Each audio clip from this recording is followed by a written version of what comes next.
le disait Étienne, eh bien, à ceux qui l'écoutaient, tête dure, version Osterwald. Alors, nous allons ouvrir notre Bible ce matin dans le livre de Jérémie.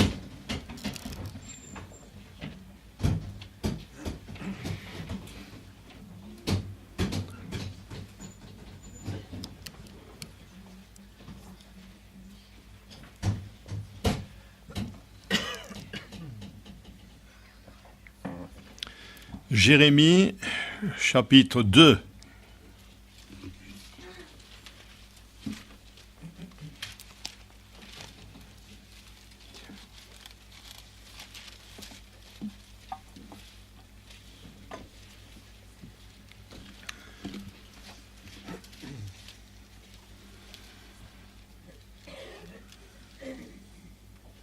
Verset 11. Y a-t-il une nation qui change ses dieux, quoiqu'ils ne soient pas des dieux?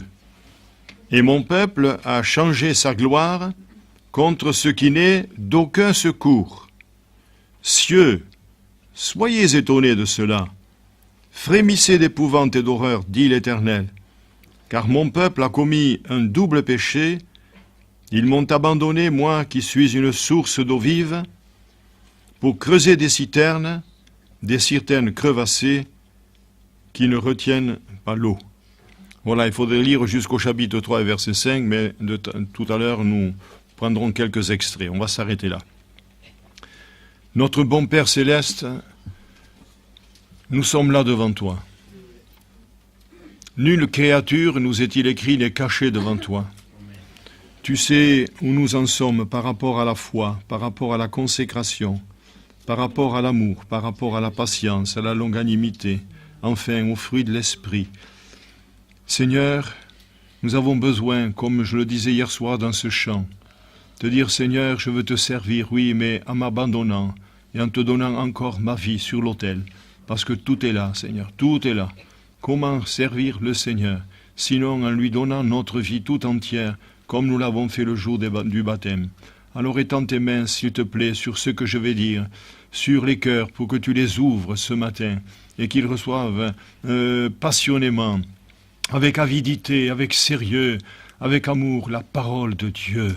Ô Seigneur, étends tes mains, s'il te plaît, et donne-nous de prendre conscience que nous vivons les derniers temps. Tu viens bientôt, au nom de Jésus. Amen.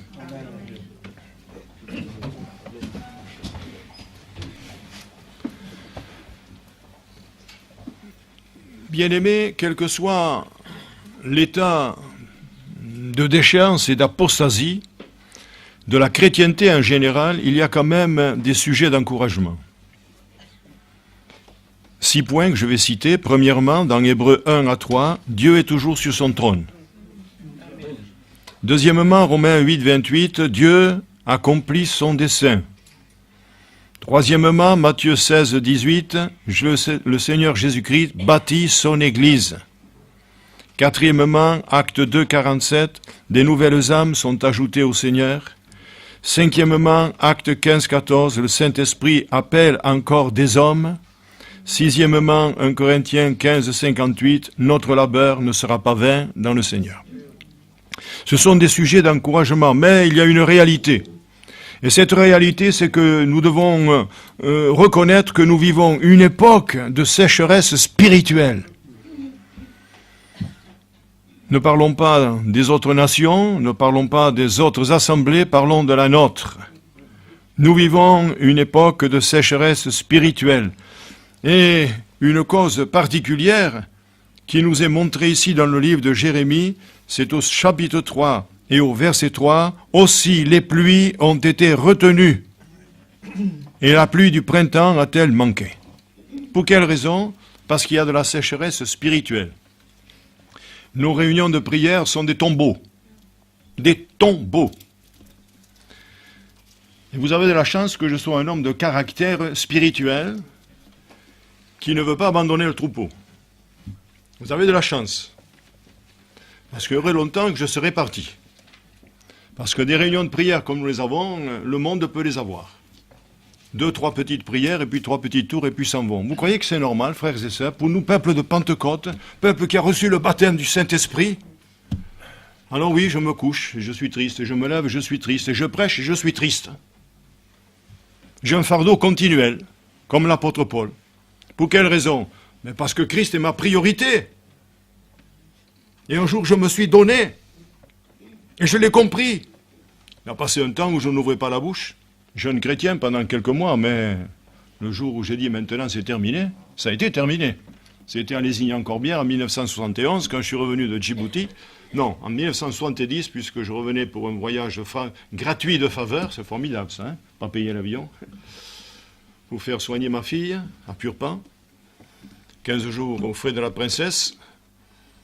Et là, je voyais toute cette église de Lézignan-Corbière qui, presque, il se serait fait la guerre pour pouvoir prier, prendre la place. De l'un, alors, de l'un, alors, de l'un. J'ai dit, comment, mais, et toi, tu es là? Tu es comme un tombeau, comme dit la Sainte, alors une statue. C'est un peu le mot statue. Alors j'ai pris la chaise qui était devant moi, je me suis dressé, et j'ai dit, maintenant, Seigneur, c'est terminé. À partir d'aujourd'hui, je te louerai à toutes les réunions, je te prierai à toutes les réunions. Si nous ne prenons pas cette décision, frères et sœurs, nous allons mourir. Nous allons mourir. Mais je suis là, frères et sœurs, comme votre conducteur spirituel, et vous voulez me faire mourir? Alors que Dieu m'a donné un autre cœur, il m'a donné une bonne santé, et vous voulez me faire mourir dans mon âme? Je refuse. Je refuse. Il faut prendre une décision. Il faut dire, je suis le peuple de la Pentecôte. Un jour, j'ai eu un engagement avec le Seigneur. C'est vrai que le jour du baptême, on peut faire dire aux néophytes ce que l'on veut. Vous servirez le Seigneur avec le micro, vous savez, il y en a qui viennent avec le micro dans les baptistères, là, en Narbonne, là, ils étaient là, quand mon père était dans l'eau. Est-ce que vous voulez servir le Seigneur? Oui. Et puis on pose des questions. Est-ce que vous le servirez toujours? Oui. Est-ce que vous serez fidèle toujours? Oui. Ce jour-là, tout va bien, pour le meilleur des mondes, mais par la suite. Il ne faut pas oublier que nous avons un grand tacticien qui a brouillé les cartes. Et qui ne veut pas, mes frères et sœurs, que nous intercédions et que nous soyons remplis du Saint-Esprit. Il ne le veut pas, mais nous disons stop. Amen. Vous les voyez bien sous les routes, le mot stop. Et qu'est-ce qu'il faut faire? Ben, on s'arrête. Et on prend conscience tout à coup. Maintenant, je laisse le code de la route tranquille, mais on prend conscience qu'on a quelque chose à faire. On a cette région à gagner. Quelques-uns sont disponibles pour aller colporter. Merci pour tout ce qu'ils ont fait, cette dizaine de personnes qui se sont inscrites, et vous inscrirez encore pour le 21. Mais, mes frères et sœurs, c'est pas tout. C'est une église entière qu'il faut, une ruche. Tout le monde travaille dans la ruche. Tout le monde travaille dans la fourmilière. Il faut prendre conscience. Aussi, les pluies ont été retenues et la pluie du printemps a-t-elle manqué. Et malgré nos nombreuses prières, rien.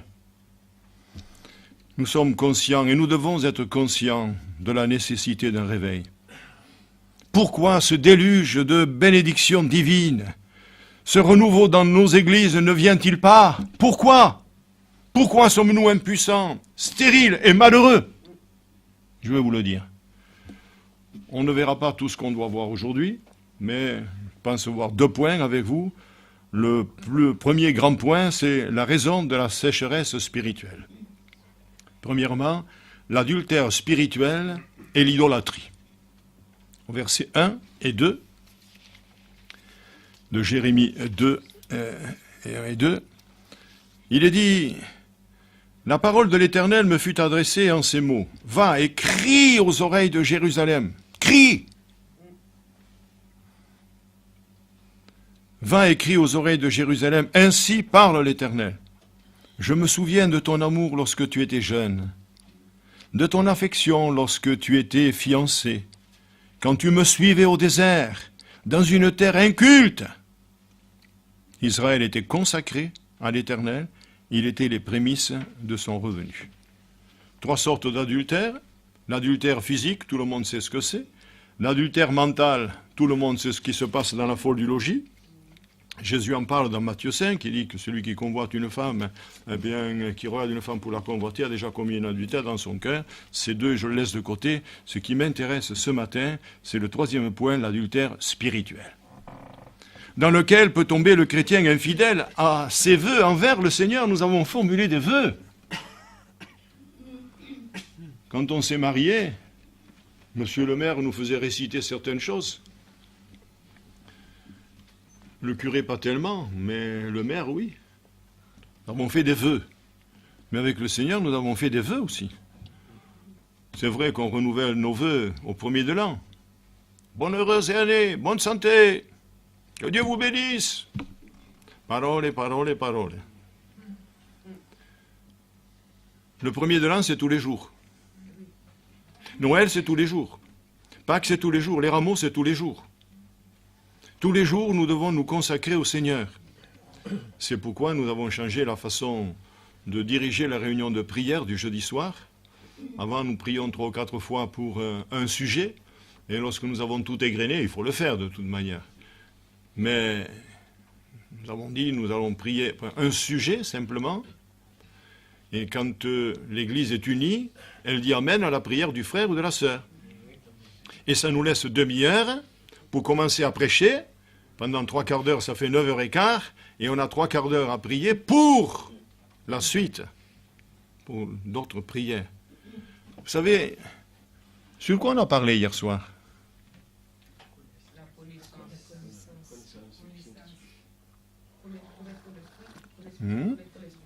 Très bien.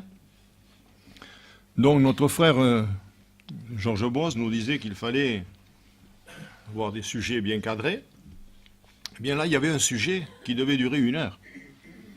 Est-ce que mes frères et sœurs, je m'adresse à vous comme un papa, comme un grand-père, mais plutôt comme un serviteur de Dieu?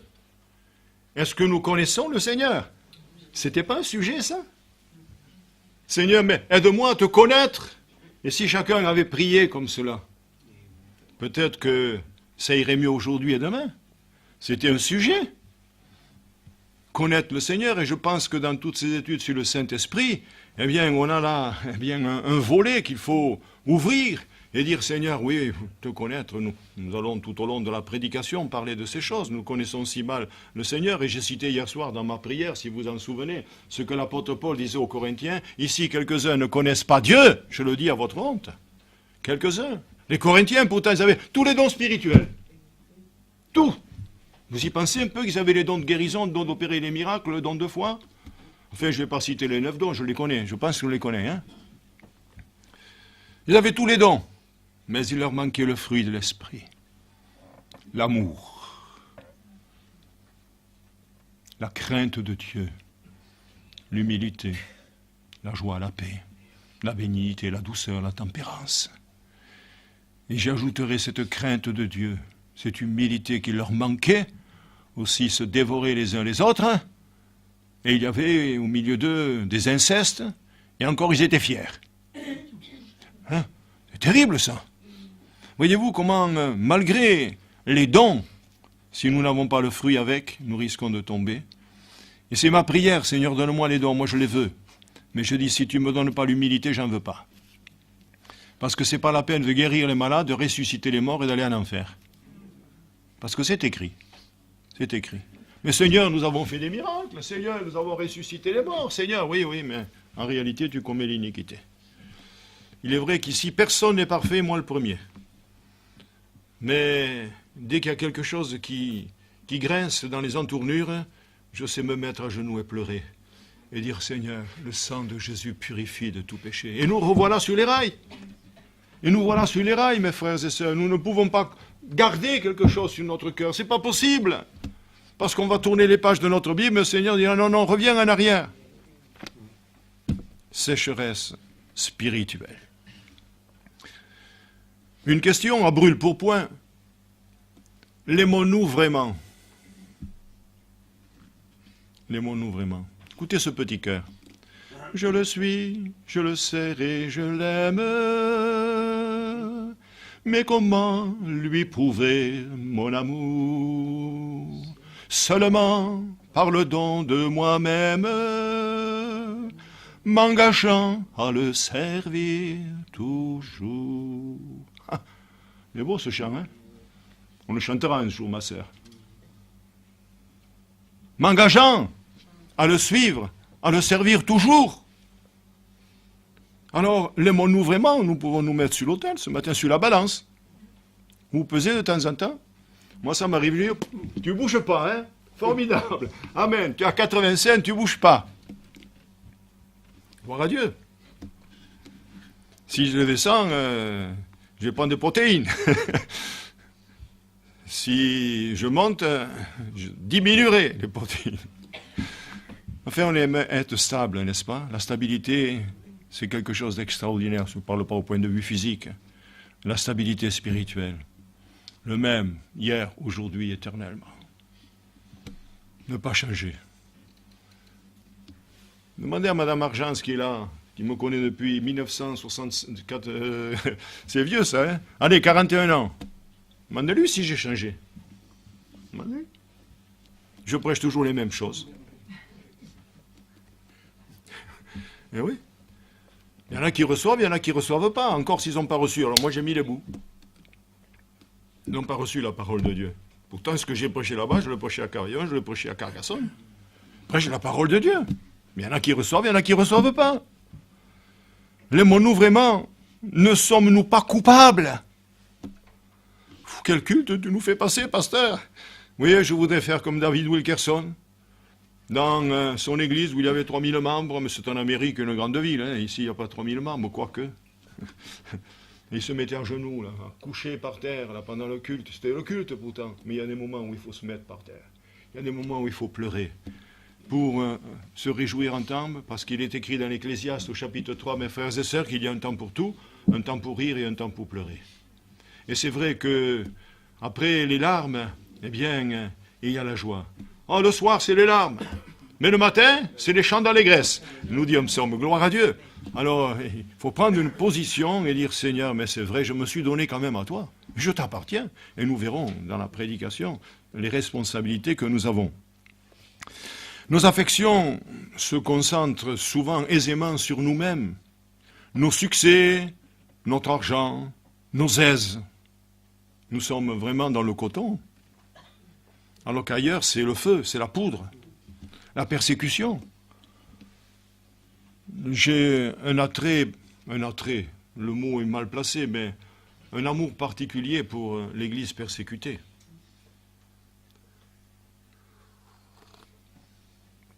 Quand vous voyez ce que j'ai vu à l'ordinateur, un homme qui tenait un homme par les cheveux, les bras, et qu'on l'a égorgé, on voyait le sang qui coulait, et puis à un moment donné, je voyais le gars qui, en patois on dit rasségué, là, hein, et puis il a tenu la tête. Ça, ce sont nos frères, c'est mon frère que je ne connaîtrai jamais. Je pense que je le connaîtrai dans l'éternité. Ça, c'est mon frère. Et moi, je ferai un impasse dans les réunions de jeûne, de prière, où nous prions pour l'Église persécutée. D'ailleurs, moi qui commence à parler anglais un petit peu, j'ai ici un flyer que je remettrai à ceux qui veulent s'engager. Oh, s'engager, c'est facile, hein. Chaque jour, je prie pour l'Église persécutée. C'est Santana, le frère Santana, qui nous a donné cela. Vous le mettez au frigo, ça colle, sur la ferraille, clac, ça colle. Ici, c'est pas la ferraille, ça. Il n'y a rien. Tu vois ? Merci Seigneur. Merci Seigneur pour ma tête. Alors, je prie, c'est pas difficile de prier le matin pendant que vous rendez grâce quand même au petit déjeuner. Et si vous allez chez quelqu'un, vous rendez grâce? Ah, moi j'ai toujours rendu grâce. J'ai dit, excusez-moi, je n'étais pas toujours prédicateur de l'évangile, mais j'ai dit à des gens qui m'avaient invité à Luxeuil-les-Bains, est-ce que je peux faire une petite prière? Bon, bien sûr, c'est pas comme celle de Belfort qui durait 1 heure. Hein. Et il me dit, bien sûr.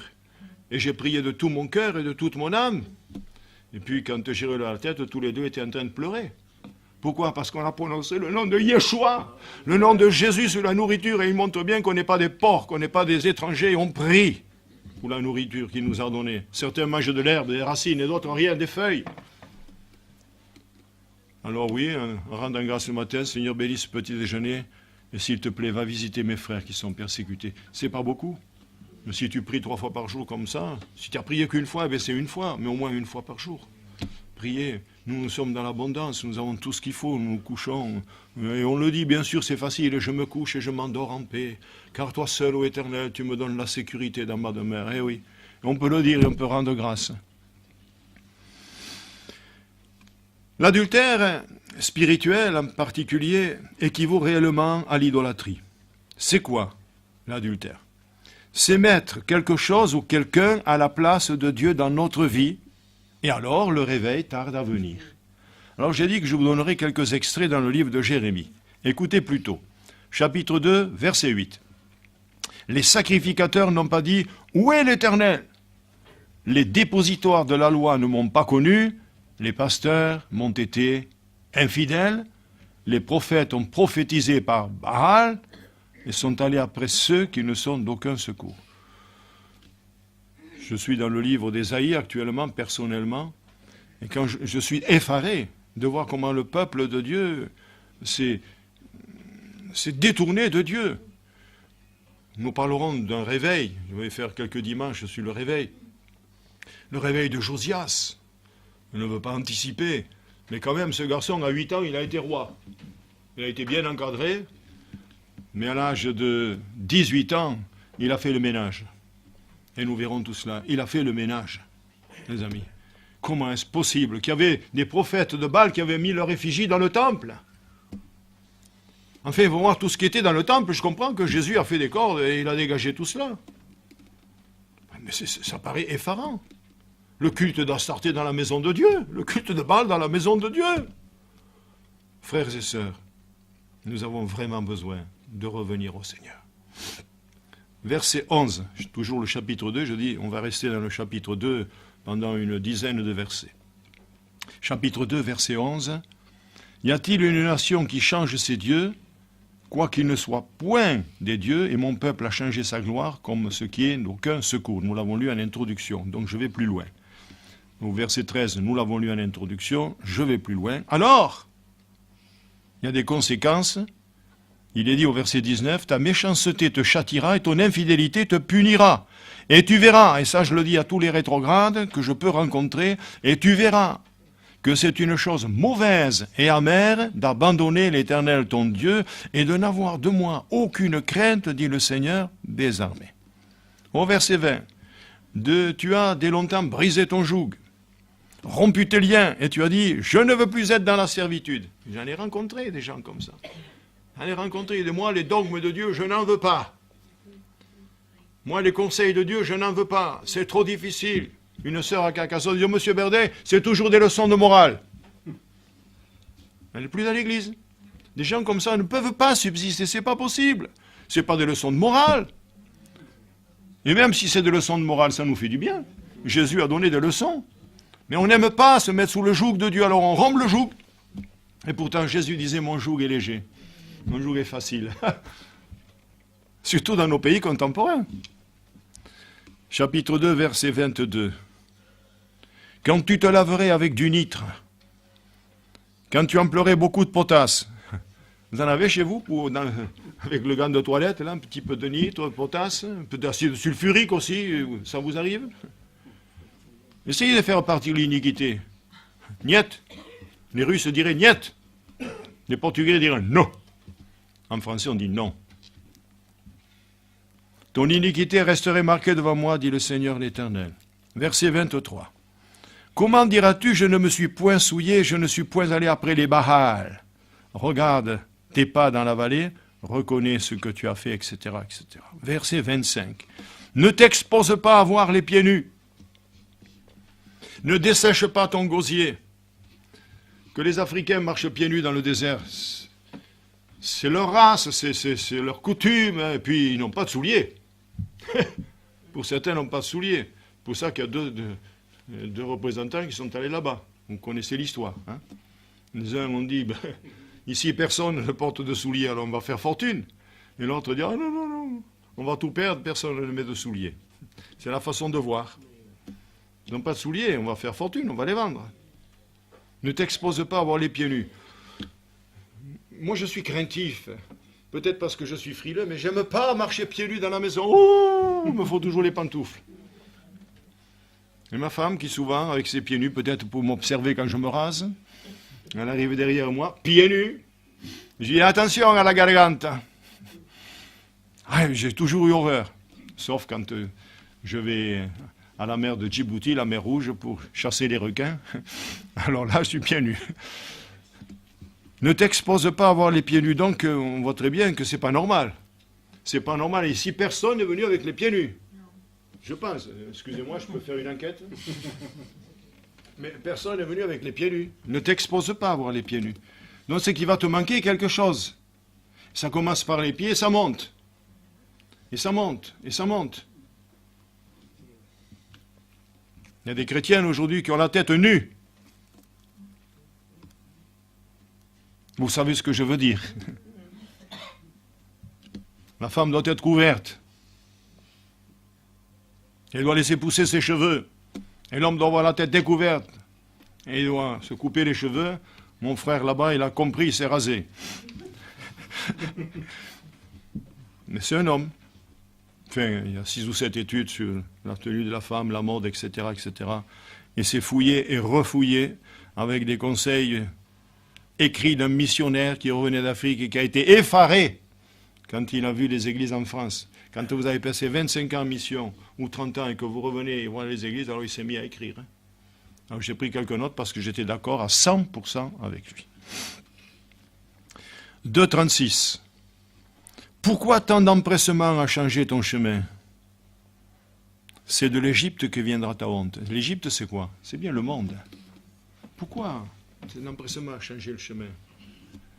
Quand un chrétien est rétrograde, si vous le voyez dans la rue, il change de route. Il ne veut pas voir ni le pasteur ni un chrétien. Pourquoi? Parce qu'il est rétrograde. Pourquoi tant d'empressement? Mais reviens au Seigneur, on ne te mangera pas. Nous allons voir le deuxième grand point. La conformité au monde qui nous entoure. La conformité au monde. Au chapitre 3 et verset 2, il est dit « Lève les yeux vers les hauteurs et regarde. Où ne te tue pas prostituée? Tu te tenais sur les chemins comme l'Arabe dans le désert. Tu as souillé le pays par tes prostitutions et par ta méchanceté. » La conformité au monde qui nous entoure. L'Arabe, il est assis là dans le désert, comme la femme prostituée s'assied, attendant un client potentiel.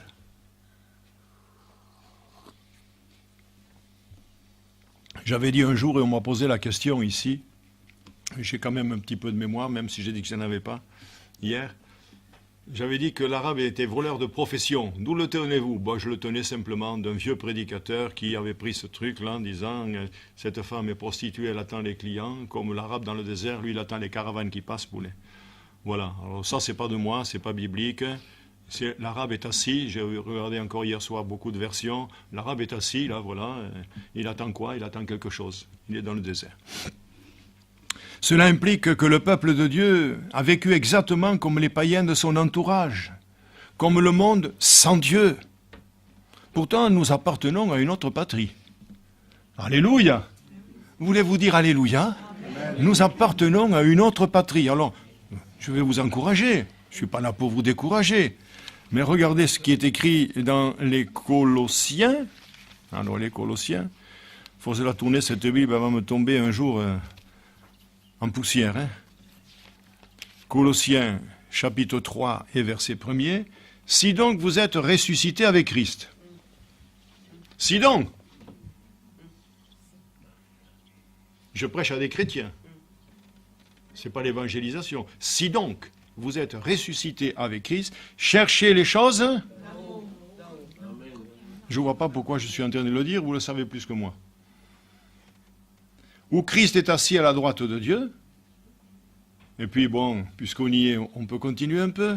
Affectionnez-vous aux choses d'en haut et non à celles qui sont sur la terre, car vous êtes morts et votre vie est cachée en Christ en Dieu. Quand Christ, votre vie, paraîtra, alors vous paraîtrez aussi avec lui dans la gloire. Nous avons des encouragements. Nous avons dans les Philippiens 3,20, ce texte que nous connaissons certainement bien, peut-être pas par cœur, moi je le connais parce que je l'ai cité plusieurs fois. Notre cité à nous est dans d'où nous attendons le Seigneur Jésus-Christ qui transformera le corps de notre humiliation en le rendant semblable au corps de sa gloire par le pouvoir qu'il a de s'assujettir toutes choses. C'est un encouragement, ça. Notre cité à nous est dans les cieux. Donc, il est vrai que pour avoir le réveil, il faut se souvenir de ces choses.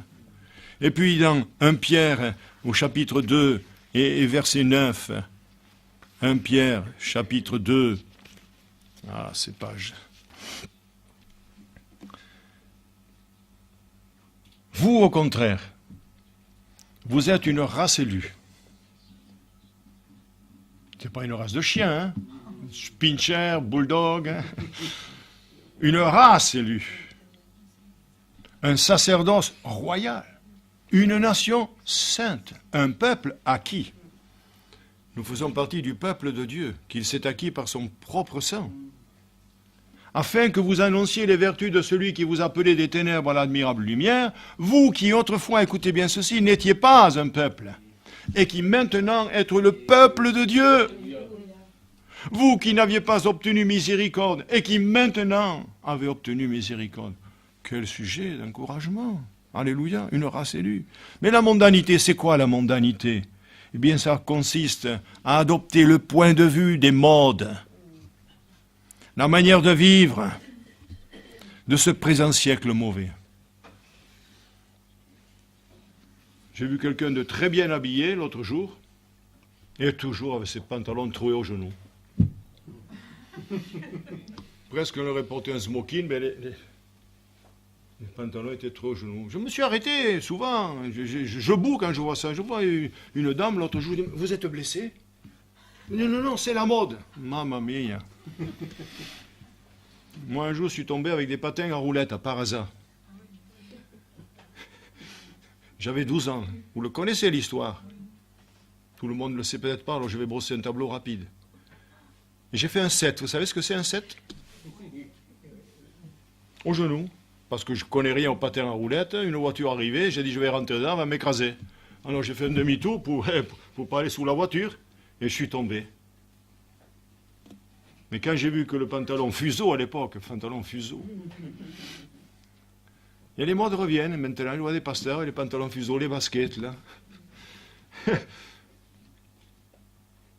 Donc qu'est-ce que j'ai fait? J'ai pris mes patins à roulettes, j'ai fait le tour du village dans les ruisseaux, je connaissais bien par hasard, vous savez. Tout le tour du village par le cimetière, là, je suis arrivé chez la famille Sali, là-bas. Je suis passé à 50 mètres de la maison, mais par derrière. Je suis monté sur les WC publics, j'ai mis mes patins à roulettes, il ne fallait pas les jeter quand même. Je suis continué, je suis descendu au canal du Midi, et là, dans les broussailles, je me suis caché. Pour avoir déchiré, faire un 7. Mais le pantalon était presque neuf. J'ai dit, qu'est-ce que tu vas prendre ce soir? Et aujourd'hui, on y va à coups de couteau, des coups de serre, puis on les achète comme ça et on se ruine avec des pantalons troués. Mais, non, mais mes frères et sœurs, c'est démoniaque ça. C'est démoniaque. N'habillez jamais vos filles comme ça, ni vos garçons. Hein. C'est démoniaque. Pourquoi? Parce que Dieu a voulu qu'on se vêtisse correctement, sainement, honorablement, et nous on détruit ce que Dieu nous a donné. Le diable veut dénaturer la nature. Il veut vraiment nous avilir dans tous les domaines. La mondanité consiste à adopter les points de vue, les modes, la manière de vivre de ce présent siècle mauvais. Et dans les églises, il y a des recours à des méthodes mondaines. Pourquoi faire? Pour trouver des fonds, pour retenir les jeunes et attirer les âmes. Mais mes amis, pour attirer les jeunes, pour avoir le réveil, il n'y a que les genoux. Un jour, un lieutenant de l'armée du salut a écrit une lettre à son supérieur. Il lui a dit, je demande ma mutation, je voudrais un changement. Alors, le capitaine, par retour du courrier, lui envoie une lettre, envoyez-moi vos pantalons. Et lui, obéissant, c'était le subalterne, lui envoyait les pantalons. Peut-être qu'il a renvoyé les pantalons, il a fait passer au pressing, et repassé, vous savez, des pantalons tout neufs. Le pantalon est revenu au lieutenant, par le capitaine, avec ces petits mots, quand vos pantalons seront un peu plus usés aux genoux, vous aurez votre mutation. Parce qu'il dit, ça ne marche pas dans l'église, ça ne marche pas, envoyez-moi les pantalons. À bon entendeur, on a dit de Jean, l'apôtre, qu'il avait les genoux aussi calleux que ceux d'un chameau. Eh oui. À force de se mettre à genoux, hein, il y a du cal. Ici aussi. Nous avons substitué la prière à l'organisation et à la publicité. Et la conséquence, c'est la puissance du Saint-Esprit fait totalement défaut. Moi, je veux retrouver ce que les premiers chrétiens ont vécu. Prêcher l'Évangile, je peux prêcher l'Évangile. Au bout de 41 ans de prédication, depuis 74, 43 ans, oui, je peux prêcher. Mais Mehdi repart sur le fauteuil. Hein? Vous me comprenez? Alors il faut que cette puissance revienne au milieu de nous. On a vu des miracles quand même. Pourquoi actuellement il y a un stop? Parce que nous avons stoppé. De me dire c'est votre faute, pasteur. D'accord. Je ne me retire pas en arrière. D'accord. Je suis passé consacré. Je suis passé dévoué. D'accord. Mais nous sommes un peuple. Josué s'est tenu la face contre terre. Israël a péché. Qu'est-ce qui s'est passé, Seigneur? Pourquoi nous a tué 36 hommes, Haï, alors que hier, on a fait tomber les murailles de Jéricho? Qu'est-ce qui s'est passé? Dieu lui a pas dit, t'as péché, toi. Il dit, moi quand même, je dis, j'ai péché. Mais Josué, c'est pas toi. Il y a un interdit. Israël a péché.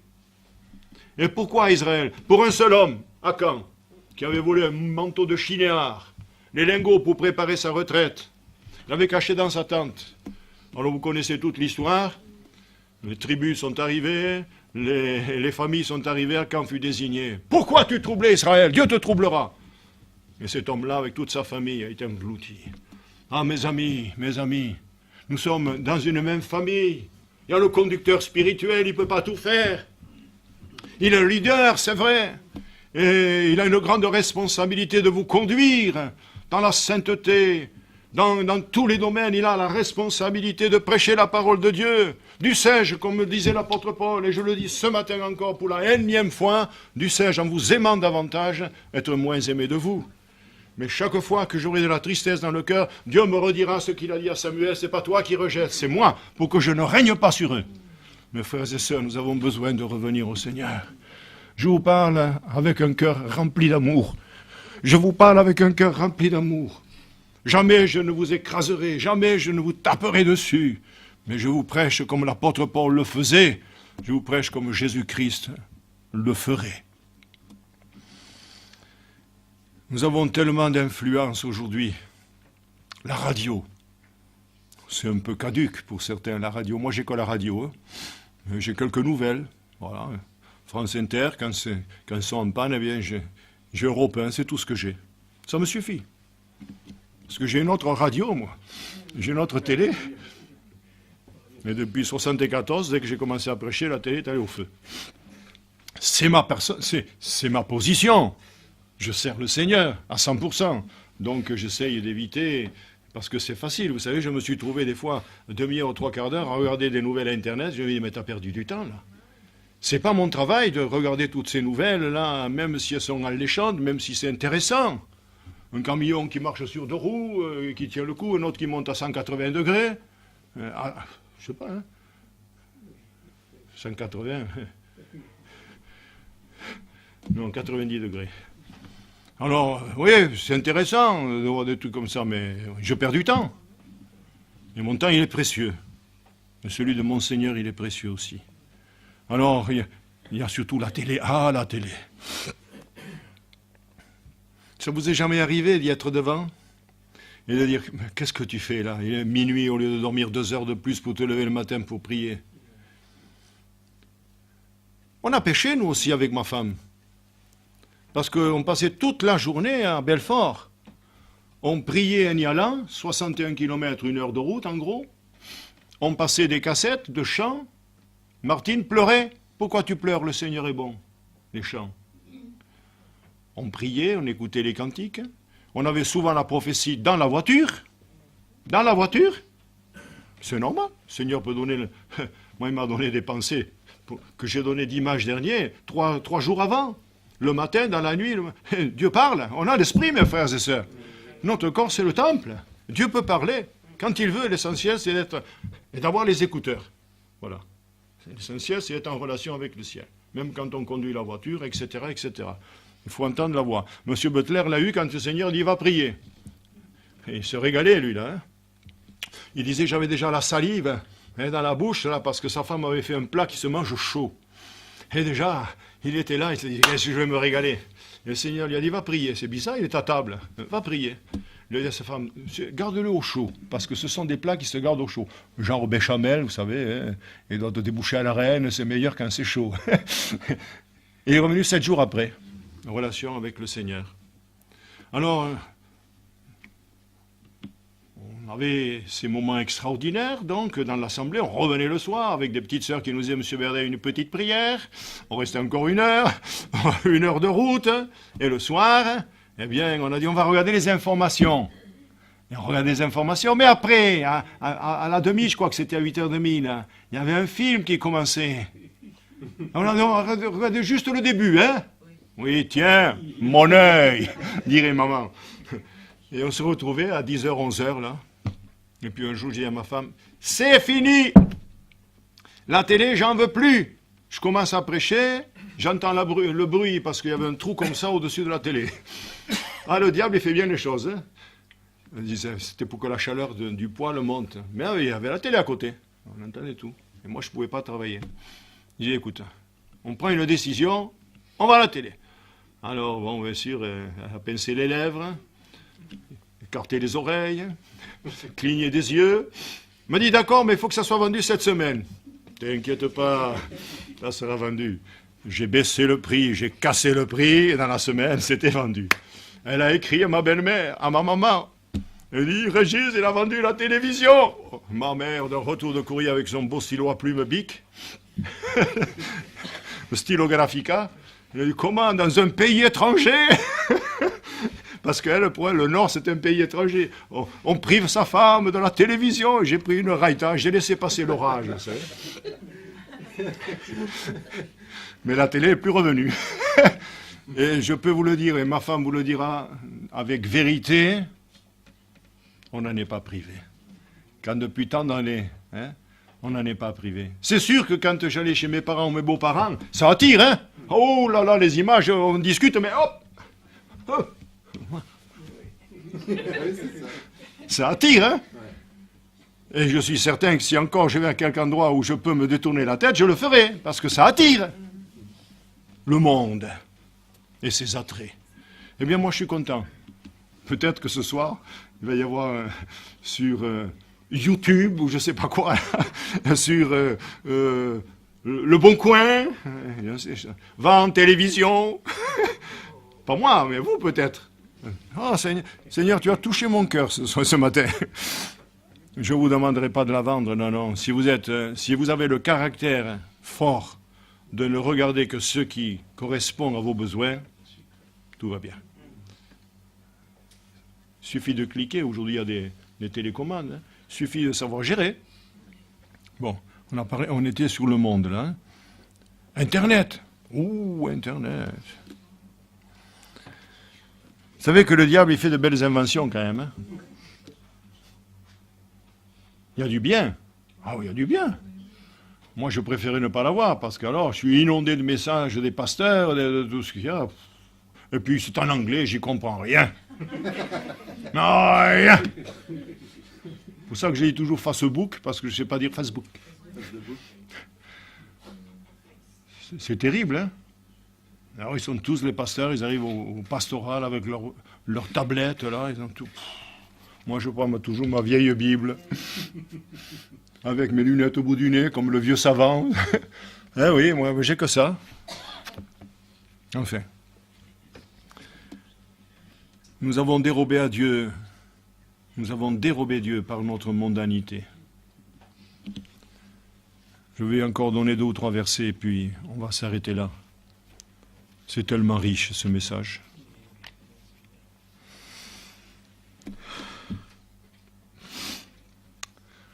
Malachie, chapitre 3, verset 8. J'ai dit, nous avons trompé Dieu. Un homme trompe-t-il Dieu? Car vous me trompez. Notre version dit, vous me frustrez. Je suis frustré. Dans un autre texte du Nouveau Testament, je ne sais plus la référence, mais elle me vient à l'esprit, Jésus disait, vous m'outragez, je suis indigné. Vous me frustrez. Et en quoi t'avons-nous trompé, le peuple? Dans les dîmes, dans les offrandes, vous êtes frappés par la malédiction. Vous savez qu'ici, on n'a jamais fait de demande d'argent. Hein? Et pourtant, cette assemblée est à nous. Combien d'assemblées, nous, la secrétaire vous le dira, ma secrétaire, toutes les lettres qui nous arrivent, vous n'en savez rien. Demande d'argent, ceci, il faut un prêt, et que ceci, partout, on reçoit des lettres. Mais nous, on a les pantalons, ils sont usés, sauf le dimanche. Hein. Eh oui, c'est une grâce. Hein. Vous êtes chez vous. Moi, je partirai. Mais vous, vous resterez dans votre maison. À l'époque, il y avait un bibliobus. Il y avait la voiture. Il y avait le salaire du pasteur et tout. Il y avait toujours de l'argent. Oh, alléluia, quand on marche avec Dieu, on est dans l'abondance. Amen. Et on n'a rien demandé à personne. Et on en reçoit, je vous assure. Hein. À toutes les pastorales se demandent de ceci et demandent cela et demandent cela. Oh là là là là, mais ils n'ont qu'à se mettre à genoux, les gens. Et ils n'ont qu'à enseigner ceux qui doivent être baptisés. Ici, de ce domaine-là, on n'a rien à dire. Je ne connais pas vos bourses, je ne connais rien du tout. Mais quand même, pour une petite église, on a des belles recettes et on peut pourvoir à tous les besoins et on peut soutenir une trentaine d'orphelins. 15 de l'Assemblée et 15 individuellement. Mais vous y pensez un petit peu? Qui fait ça en France? Je voudrais le savoir. Qui?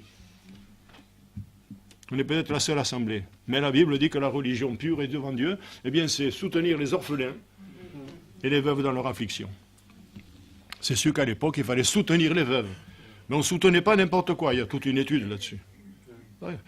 Je n'ai jamais prêché parce que ça ne nous concerne pas, nous, maintenant. Ça. Mais les orphelins, ça nous concerne. Hein. Quoique s'il y avait une veuve qui était dans la difficulté, l'Assemblée pourvoirait, parce que c'est biblique. Alors je rends grâce à Dieu. Un homme trompe-t-il Dieu, car vous me trompez? Alors vous êtes frappé par la malédiction. Alors il y a des gens qui sont toujours malades. Et on se demande pourquoi. Mais ne cherchez pas plus loin. Si vous n'êtes pas fidèle, ben vous aurez des épreuves. On a assez prêché là-dessus, et j'en connais assez dans ce domaine. Il y en a qui sont toujours. Ils ne se donnent pas au Seigneur. Il faut se donner. Alléluia. Il y a la tristesse, il y a les larmes, mais il y a aussi la joie. Heureusement, la joie du service. Amen. Alors je vais ajouter simplement ces 2 derniers versets dans Jacques, au chapitre 4. Pierre et Jacques, ils se suivent. Jacques 4. Voilà. Adultère que vous êtes. Ici, il n'est pas question de l'adultère physique. Ne savez-vous pas que l'amour du monde est inimitié contre Dieu? C'est-à-dire que Dieu a un sentiment d'hostilité. Il a de l'aversion quand nous aimons le monde. Et quand je vois des chrétiens, moi, assis sur la place de la République, en train de siroter avec les païens, pendant les fêtes de septembre ou de carnaval, je me dis, c'est pas ta place. Là. Bien sûr, à la mienne, c'est pas ma place, mais aux chrétiens, je dis, c'est pas ta place. Je n'ai jamais rien dit. Je ne suis pas, moi, un policier. Mais cette inimitié, c'est un sentiment durable d'hostilité, c'est de la haine. Dieu a de la haine, de l'aversion pour le monde. Non pas pour le monde qu'il veut sauver, puisque ça irait en contrecarrant ce texte de Jean 3,16, que Dieu a tant aimé le monde qu'il a donné. Mais c'est l'esprit du monde, cet esprit de concupiscence, cet esprit de roublardise, cet esprit de ruse, de mensonge. Vous n'avez qu'à regarder les politiques et les journalistes. Ce sont des races, ça, où on leur apprend à mentir, à louvoyer. Mais le chrétien, c'est pas cela. Le chrétien doit être blanc, plus blanc que la neige. Alléluia. Et puis j'ajoute un Jean. On connaît aussi ce texte par cœur. Je prêche à des gens, je ne sais pas pourquoi je prêche finalement, vous savez tout. N'aimez pas le monde, 1 Jean 2,15, n'aimez pas le monde ni les choses qui sont dans le monde. Écoutez bien maintenant, si quelqu'un aime le monde, l'amour du Père n'est point en lui. Mais alors, Seigneur, si je n'ai pas ton amour, mais je suis avec les pantalons déchirés, je porte même plus de sous-vêtements. Seigneur, je suis pire qu'un paillou. Mais Seigneur, c'est pas possible. Eh oui, tu aimes le monde, mais moi je vais, parce que tu aimes le monde. Car tout ce qui est dans le monde, la convoitise de la chair, la convoitise des yeux et l'orgueil de la vie, ne vient point du Père, mais vient du monde. Et le monde passe. Et sa convoitise aussi, mais celui qui fait la volonté de Dieu demeure éternellement. Seigneur, je veux vivre l'éternité avec toi, tu m'as donné la vie éternelle. Eh bien alors, dégage de ce monde. Vis avec tes frères et sœurs, aime tes frères, tes sœurs. Viens aux réunions, tu entendras toujours quelque chose de bon. Tu entendras toujours quelque chose, parce que le pasteur, lui, prend la parole de Dieu. Et il lit la parole de Dieu et il te dit, voilà ce que pense le Seigneur. Amen. Vous en savez assez, je redis les 2 points que j'ai dit ce matin. La raison de la sécheresse spirituelle, c'est l'adultère spirituel et l'idolâtrie. Deuxièmement, la conformité au monde qui nous entoure. La semaine prochaine, si nous sommes vivants, nous verrons la souillure intérieure et la corruption, la dureté de cœur et l'indifférence, et aussi nous verrons bien sûr le remède à la sécheresse spirituelle. Que le Seigneur vous bénisse, mes frères et sœurs. Que nous puissions vivre des temps comme le Seigneur le veut. Des temps magnifiques, parce qu'il y a encore des temps magnifiques. Le Seigneur veut visiter son peuple. Vous remarquerez qu'il y a quelques semaines de cela, on s'était mis à genoux, les 3/4 de l'Assemblée, à part ceux qui ne sont pas concernés, toujours les mêmes ne sont pas concernés, ils ne bougent pas. Ça, je connais quand même les chrétiens, au bout de 32 ans, ils ne sont pas concernés. Ils viennent, mais ils ne sont pas concernés. Alors bien sûr que rien ne se passe dans leur vie. Mais il y a eu un mouvement. Mais ce mouvement, on l'a vite stoppé. Parce que j'ai dit, nos réunions de prière ne sont pas ce qu'elles devraient être. S'il y a le feu, s'il y a la flamme, ça doit se voir. Et je vous exhorte, mes frères et sœurs, à vous faire violence. En disant, non Seigneur, pas une grande fatigue. Et ça arrive aussi, une grande fatigue, mais quand même. Il faut s'adresser à notre Père, à notre frère Jésus-Christ. Lui adresser nos prières, nos supplications, nos actions de grâce. Il a tout fait, nous étions morts par nos offenses et par nos péchés. Mais celui qui règne éternellement a envoyé son Fils, son unique, sous la loi, pour qu'il racheta ce qui était sous la loi, afin que nous soyons des créatures nouvelles, régénérées, bénies, avec de la louange plein le cœur, avec de l'adoration plein le cœur. Alors oui, ce sera le réveil, parce qu'on continuera à le faire. Et je me souviens encore de Lézignan, il fallait se faire violence pour passer entre 2 personnes qui priaient. Il fallait se faire violence. C'est pour ça que moi j'ai été touché, parce que je les entendais prier. Tiens, un dernier exemple qui me vient à l'esprit. Il faut toujours rester connecté ici. Il n'y a pas longtemps, je suis dans une assemblée, je vous dirai pas laquelle. Il n'y a pas longtemps. Et un frère ancien derrière m'a dit, j'ai amené une personne nouvelle à l'assemblée. Et quand elle a regardé, elle m'a dit, mais où sont les chrétiens? Elle n'est plus revenue.